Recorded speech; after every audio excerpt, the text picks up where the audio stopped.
दोस्तों, मैं श्रीधर, आप देख रहे हैं नेताजी डॉट लाइव। जैसा कि आप जानते हैं कि नेताजी डॉट लाइव के माध्यम से हमारी कोशिश होती है कि हम आपके पसंदीदा नेताओं के दिए गए वक्तव्य भाषण आप तक पहुंचाए, वो भी असंपादित। आइए इस कड़ी में देखते हैं भारतीय जनता पार्टी के वरिष्ठ नेता, पूर्व शिक्षा मंत्री, लगातार 15 साल शासन रहा है छत्तीसगढ़ में, और उनकी सफलता में, खासकर भारतीय जनता पार्टी के शासनकाल की सफलता में बहुत लोगों का योगदान रहा है, जिनमें से प्रेम प्रकाश पांडे है। प्रेम प्रकाश पांडे जिस विधानसभा क्षेत्र से बिलोंग करते हैं, जिस विधानसभा क्षेत्र को रिप्रेजेंट करते हैं, वो भिलाई है। भिलाई एक लघु भारत के नाम से जाना जाता है, और पूर्व में प्रेम प्रकाश पांडे जी भिलाई इस्पात संयंत्र में कार्यरत भी थे। इस तरह से प्रेम प्रकाश पांडे जी के राजनीतिक जीवन में आने से यहाँ के स्थानीय लोग अपने आप को बहुत सुरक्षित महसूस करते हैं। उनकी अपनी जो मांगे होती है, उनकी अपनी जो डिमांड्स होती है, और उनके साथ हमेशा ही ये नेतृत्व खड़ा रहा है, खासकर बहुत सारे ऐसे विषयों पे जहां पर वे अपने अधिकार के लिए लड़ते आ रहे हैं। आइए नेताजी डॉट लाइव में पहली बार हम उनसे चर्चा कर रहे हैं, खासकर छत्तीसगढ़ की वर्तमान भूपेश सरकार की नीति और निर्धारण पे। भूपेश सरकार जिन संकल्पों के साथ छत्तीसगढ़ में आई, जिस तरह से उन्होंने जीत हासिल की है 15 वर्ष के बीजेपी के शासनकाल के बाद, और जो मैनिफेस्टो में उन्होंने डिक्लेयर किया था, उन सब बातों पे हम चर्चा करेंगे। लेकिन सबसे पहली बात, जो ज्वलंत मुद्दा है लॉ एंड ऑर्डर का। प्रदेश सरकार में विगत 4 सालों में इतने अपराधों की दर्ज किए गए हैं, इतने अपराधों का ग्राफ बढ़ा है, बहुत सारे ऐसे बातें सामने आई हैं। देश में जो बातें होती थी, देश के विभिन्न राज्यों में, जहां संवेदनशील राज्यों में बात होती थी, पहली बार छत्तीसगढ़ की फिजा है, बहुत शांत सरल प्रदेश है। यहां पर मॉब लिंचिंग जैसे शब्द, यहां पर लव जिहाद जैसे शब्दों का प्रचलन अखबारों में होने लगा है। आखिर ऐसी कौन सी वातावरण बना है, खासकर भूपेश बघेल सरकार के नेतृत्व में? आइए चर्चा करते हैं प्रकाश पांडे जी से। देखिए, ऐसा है कि प्रशासन वही रहता है, प्रशासन में काम करने वाले अधिकारी और कर्मचारी भी वही रहते हैं, लेकिन जैसा मुखिया सोचता है वैसा ही प्रशासन रिफ्लेक्ट करता है। हम लोग जब छोटे थे तो हम लोगों के सीनियर्स कहा करते थे कि शासन मस्तिष्क है और प्रशासन जो है उसका हाथ पैर है। मस्तिष्क जैसा संचालित करता है वैसे ही शरीर का संचालन होता है। जब से भूपेश सरकार यहाँ पे आई है, गैर कानूनी काम करने वाले, चाहे वो सट्टा चलाने वाले हों, लोहा चोरी करने वाले हों, भिलाई में लोग कबाड़ी का आवाज़ नहीं सुनते थे, भूल गए थे। अब लोहा ले लो, लोहा लेके सवेरे कर रहे हैं। आपके हत्या करने वाले, लूट, बलात्कार, चेन स्नैचिंग, बुजुर्ग लोग मोबाइल लेके सवेरे घूमते हैं, उसका बस स्टॉप पे चाकूबाजी, कौन सी घटना नहीं।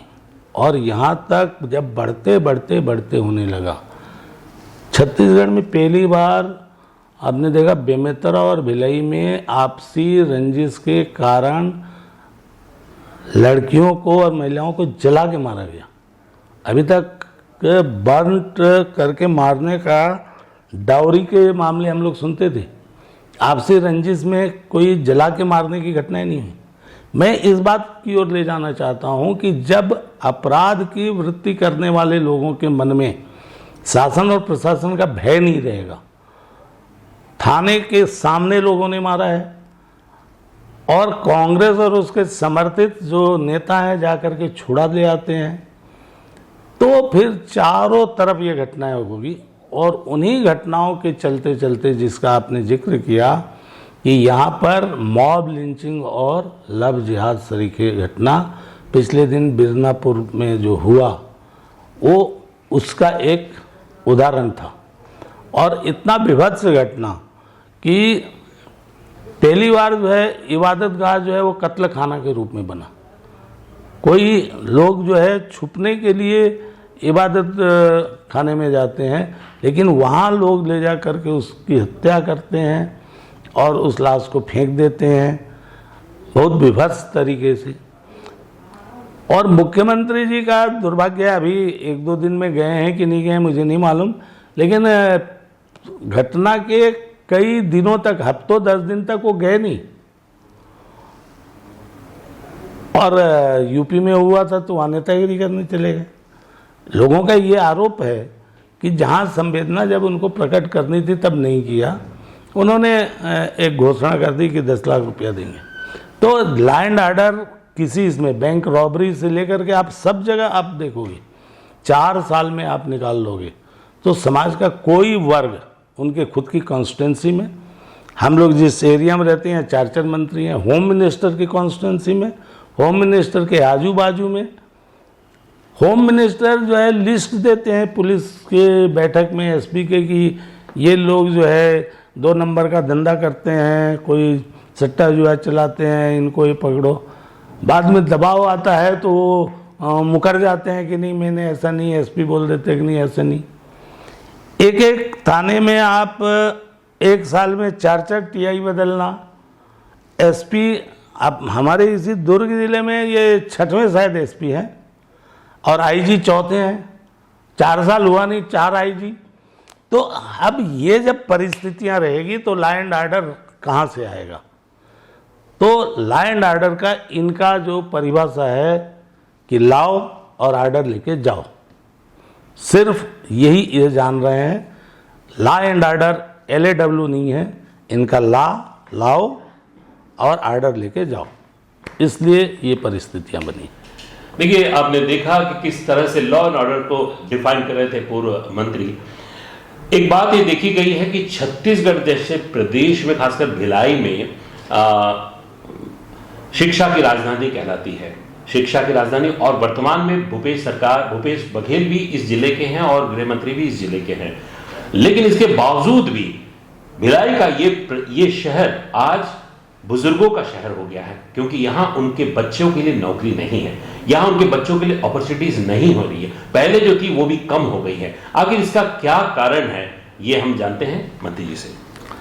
देखिए, निश्चित तौर पे भिलाई का बहुत बड़ा जो था वो भिलाई स्टील प्लांट था और भिलाई स्टील प्लांट के भरोसे और भिलाई स्टील प्लांट की जो सब्सिडरी यूनिट है उसके कारण जो है एम्प्लॉयमेंट जनरेशन की बात थी।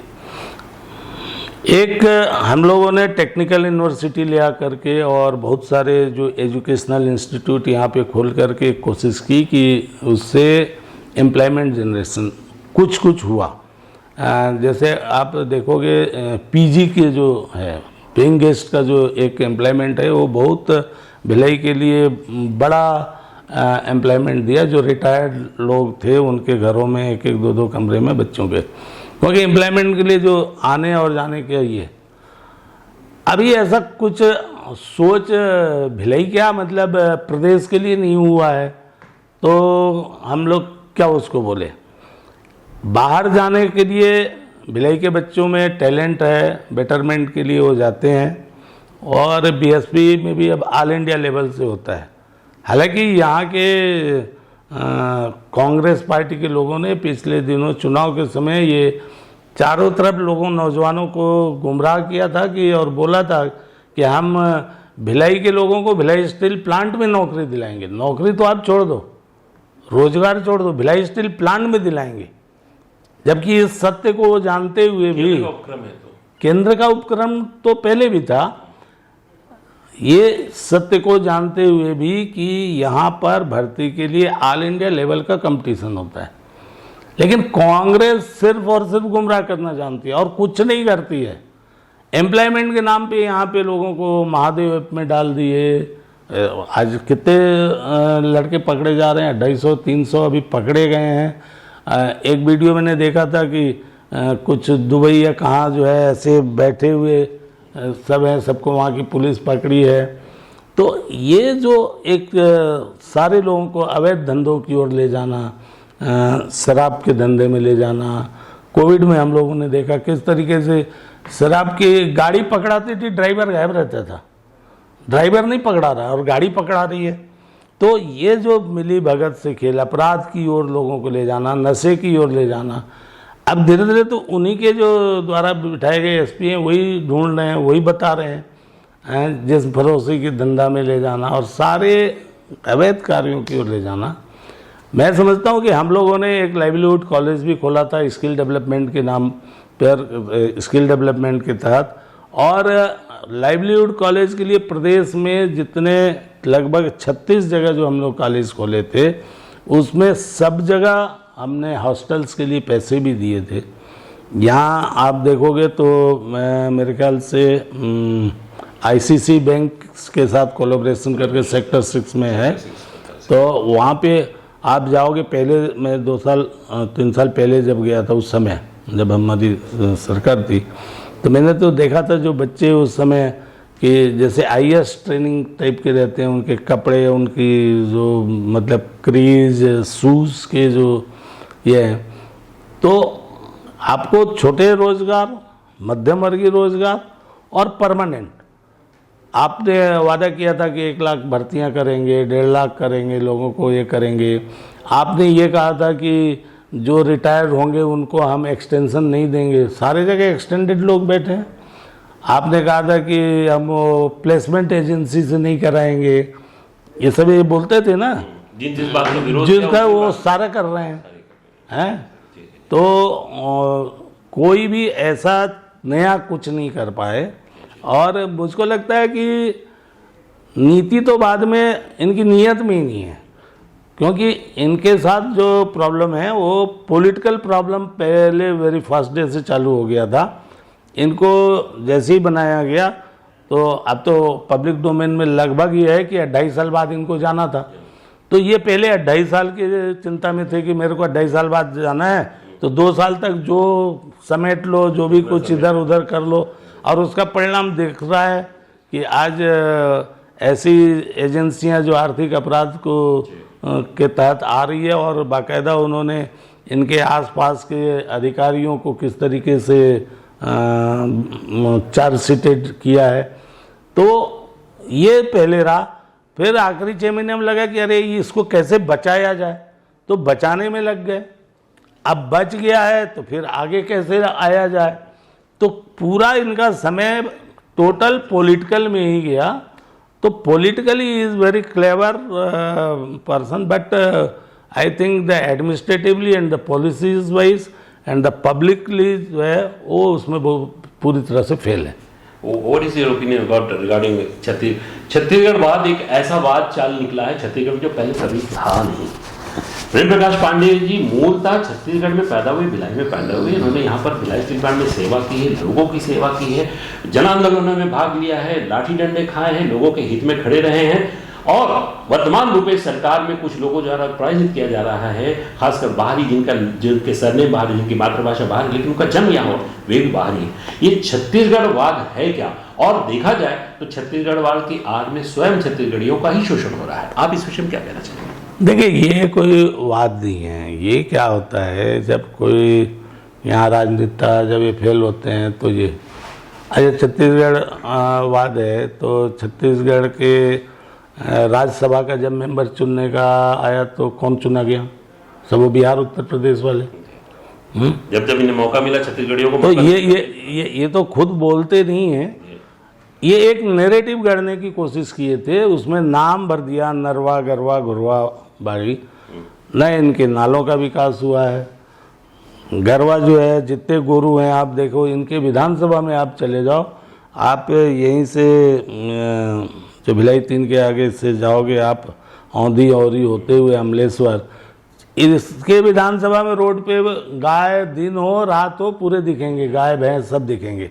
पूरे छत्तीसगढ़ में घूम रहे हैं।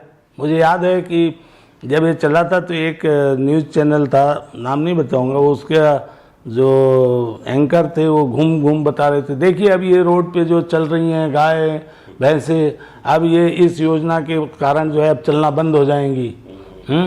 और अब देखिए इनके गोबर खरीदे जा रहे हैं। तो अब गोबर कितना खरीदेगा, कहाँ बिका? आप गोठान में चले जाओ, वहाँ न लोगों के चरने के लिए कुछ सामान रखा हुआ है, ना उसका चारागाह जो गोठान का बनाया वो है। घुरवा अलग है। घुरवा का क्या, ये बर्मी बना रहे हैं, इतना धूल और ज़बरदस्ती जो है सबको 300 रुपये में खरीदने के लिए मजबूर कर रहे हैं किसान को। तो और बाड़ी कहाँ से होगा? बाड़ी बोले थे, इन्होंने कहा था कि जो भूमिहीन होगा उसको हम सबको बाड़ी देंगे। कहाँ बाड़ी दिया इन्होंने? कितने लोगों को दिया?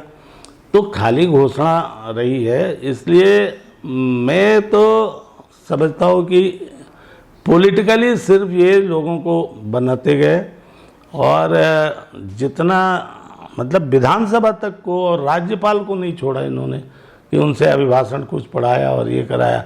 उसकी आखिर जांच की बात उठी है विधानसभा के अंदर, तो ये बड़ा प्रश्न है। तो ये हर मामले में फेल है।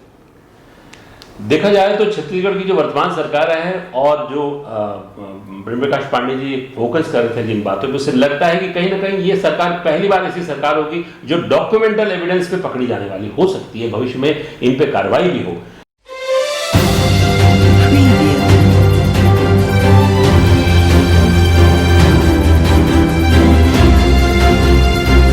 नेताजी.live के प्रायोजक है Satyadeep diagnostic and clinic, Supela, Bhilai. किस तरह से पूर्व मंत्री प्रेमप्रकाश पांडे जी ने विभिन्न विषयों पे अपने अनुभव के साथ अपने विचार नेताजी.live के साथ साझा किए। हमारे इस चैनल में बने रहने के लिए हमारे इस चैनल को लाइक करें, शेयर करें, सब्सक्राइब करें। नमस्कार।